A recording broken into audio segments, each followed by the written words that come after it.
Yo tout le monde, c'est Just Horror. Bienvenue sur cette chaîne YouTube. Donc sur cette chaîne YouTube, il y a du paranormal, de l'horreur, des trucs qui te font bien flipper, tu vois. Donc pour passer une bonne petite soirée, n'oublie pas de prendre ton bol de popcorn, de te poser devant ma vidéo. N'oublie pas de lâcher un plus gros like si t'as kiffé, de t'abonner, de partager et de commenter, ça me ferait extrêmement plaisir. Donc aujourd'hui, on est en compagnie de mon chat. Chacha, ça va?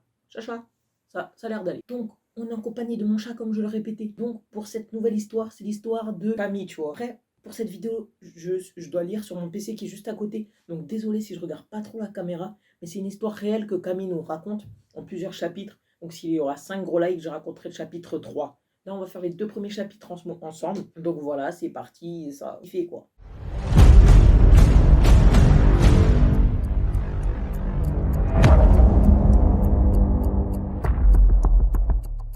Donc tout simplement, on va commencer l'équipe. D'accord?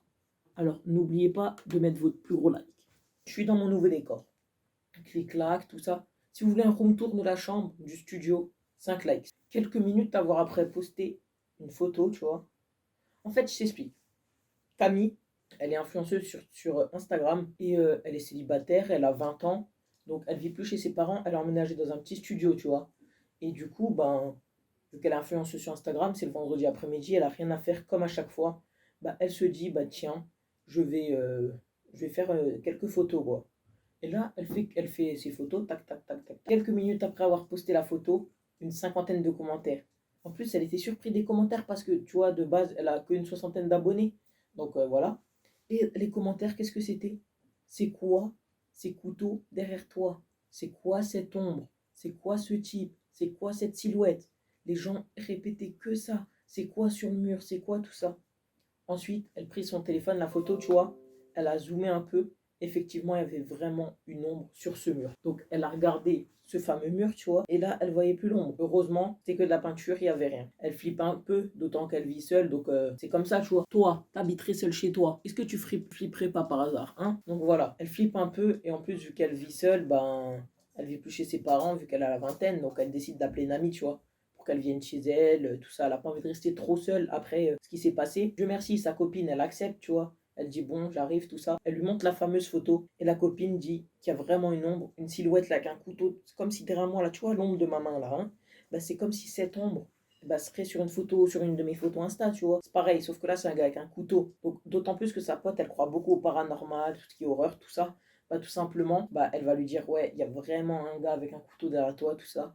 Donc fais attention. Donc voilà. Après, est-ce que c'est vraiment un gage? On peut pas savoir. Donc sa pote, elle lui propose de dormir chez elle. Donc elle y va, bien évidemment. Le lendemain, elle retourne dans son appartement. Cette fois-ci avec sa pote. Elle l'a supplié pour qu'elle vienne avec. Donc sa pote a dit oui. Et en arrivant dans leur appartement, à la grande surprise, il y a la même ombre que hier. C'est-à-dire sur le mur, là, comme ça, il y a une ombre, tu vois, d'une main comme ça. Mais sans le couteau cette fois-ci. Donc à la première seconde, elle était tétanisée par la peur. Elle n'a pas fait un geste, puis nous regardons, et la seconde d'après, on fuit en hurlant.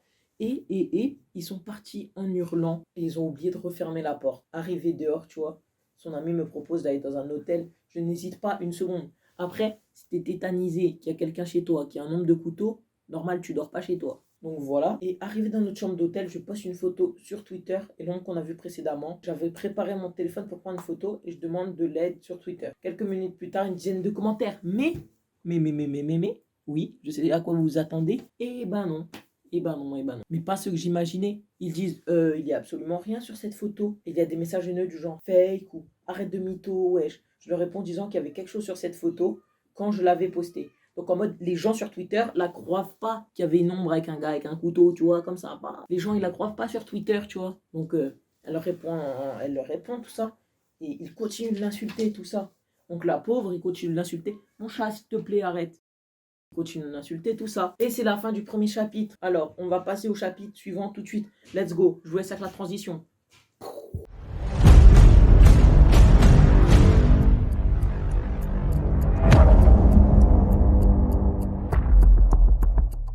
Bam, l'équipe, c'est pour le chapitre 2. Donc, après 2 heures, tu vois, à essayer de s'endormir, finalement, ils ont réussi à s'endormir à minuit.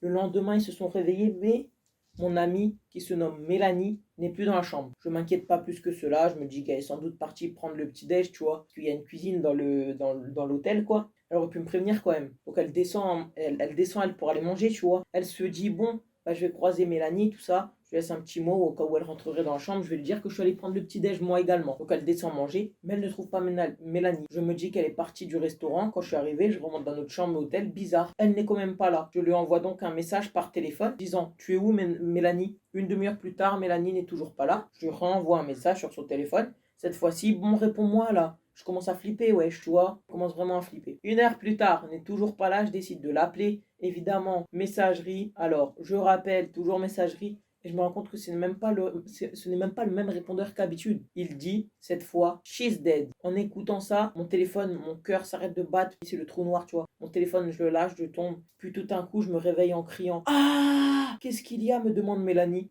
Encore à moitié endormi, rien, juste un mauvais rêve. Plus de peur que de mal, c'était un cauchemar quoi. Le lendemain, le vrai lendemain du coup, Mélanie et moi allons ensemble au restaurant de l'hôtel. En allant au restaurant, je me rends compte qu'à côté, bah c'est normal, je suis tombé sur les côtes hier quand je me suis évanoui. Attends, c'était pas hier, c'était un rêve ça, tu veux dire? Qu'en fait, elle croit qu'elle est tombée sur les côtes, tu vois, elle a mal aux côtes le matin. En fait, elle est pas tombée sur les côtes, c'est un rêve. Enfin, des fois ça t'arrive par exemple, tu rêves genre tu te fais écraser, tu vois. T'as l'impression quand tu te lèves que tu t'es fait écraser, enfin, ça peut arriver. Donc voilà. Et à ce moment-là, je reste figé sur place, bouche bée, les yeux regardant dans le vide. Ça veut dire que je suis tombé dans la nuit. C'est pas possible, comment je me serais remis sur le lit sans me réveiller? Ou alors je suis au somnambule. Ça va Lisa, me demande Mélanie. Oui, juste un peu perdu dans mes pensées. Les gars, on va faire le chapitre 3 ou pas? On fait le chapitre 3 ou pas? On fait le chapitre 3.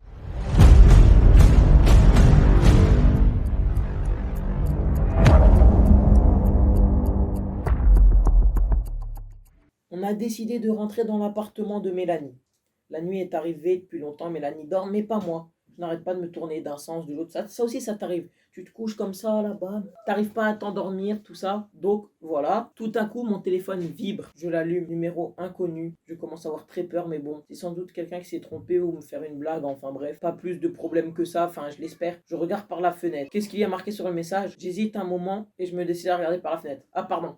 Elle a eu un message regarde par la fenêtre. Donc elle regarde par la fenêtre. Je vois une femme me fixant avec des longs cheveux noirs, une robe blanche, des lunettes de soleil, donc vraiment trop creepy. Et un grand sourire se voit sur son visage comme ça, comme Momo quoi. Je me jette son téléphone en demandant qui êtes-vous. Elle répond, on dit au revoir à Mélanie. Au même moment, j'entends un cri derrière moi, je me retourne et je ne crois même pas mes yeux. Mélanie, où es-tu? Mélanie! Mélanie! Je regarde à côté du lit et je vois Mélanie. Je me rends compte qu'elle est égorgée. Mélanie, non! Dis-je, j'en commence à pleurer.